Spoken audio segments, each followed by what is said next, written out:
Good morning everybody and welcome to the DMG video tutorial.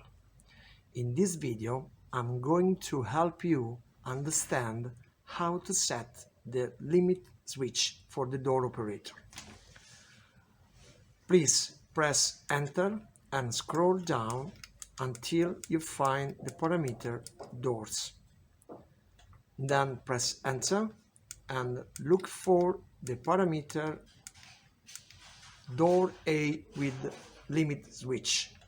Now you can go for three options. First one, you can set no limit switch. Second option is yes, normally closed limit switch. Third option is yes, normally open limit switch. Please refer your setting to the wiring diagram and the door operator features.